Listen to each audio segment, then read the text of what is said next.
You have probably heard the number $1 million. Save $1 million, and you are set for retirement.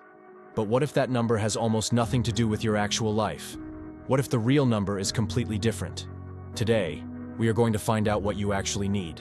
No guessing, no myths. Meet Karen. She is 58 years old, lives in Ohio, and earns about $62,000 a year working in hospital administration. She has saved around $210,000 in her 401k, owns her home, and has no debt other than 4 years left on her mortgage. By any measure, Karen is doing reasonably well. But every article she reads tells her she needs $1 million to retire, and that number feels so far away that she has started to wonder if retirement is even possible for her. Here is the thing. Karen is not behind. She is just measuring herself against the wrong number. The $1 million retirement figure became popular because of a rule called the 4% rule. The idea is simple. If you have $1 million saved and you withdraw 4% per year, you get $40,000 a year. For some people, $40,000 a year is plenty. For others, it is not nearly enough. The problem is that this number got repeated so many times that it stopped being a guideline and became a goal, even for people whose lives look nothing like the scenario it was built for. The 4% rule also assumes you are funding your entire retirement from savings alone. But most Americans are not doing that. Most people have Social Security coming. Many have a pension, a spouse's income, or a paid-off home that dramatically lowers their monthly needs. Once you factor all of that in, the savings number you actually need can look very different. Let us walk through Karen's actual numbers. She plans to retire at 65. Her Social Security benefit at that age would be roughly $1,750 a month, based on her earnings history. Her mortgage will be paid off by then, which drops her monthly expenses by about $900. She estimates she needs around $3,800 a month to live comfortably, covering utilities, food, healthcare, transportation, and some travel. So her savings need to cover the gap between what Social Security provides and what she needs. That gap is about $2,150 a month, or roughly $25,800 a year.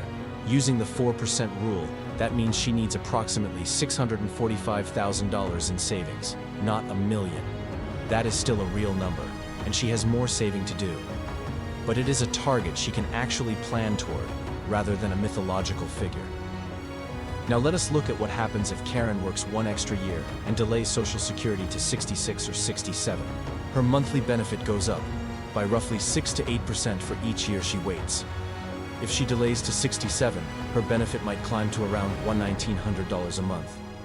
Now her savings gap shrinks to about $1,900 a month, and her target drops closer to $570,000. A single year of work and a single year of delayed claiming just changed her retirement math significantly. This is why your retirement number is personal. It depends on your expenses, your Social Security benefit, your debt situation, where you live, and what kind of life you want.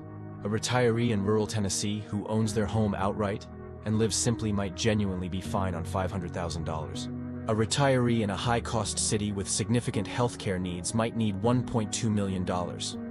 Neither number is wrong, they are just different lives. The most important takeaway is this: stop comparing yourself to a national average. Instead, build your personal retirement income picture. Start by adding up every income source you will have: Social Security, any pension, rental income, part-time work you actually want to do. Then calculate your real monthly expenses in retirement, not inflated guesses.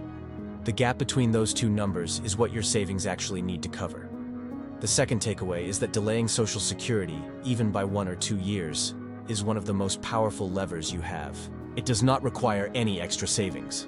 It just requires timing. And third, a paid-off home is not nothing.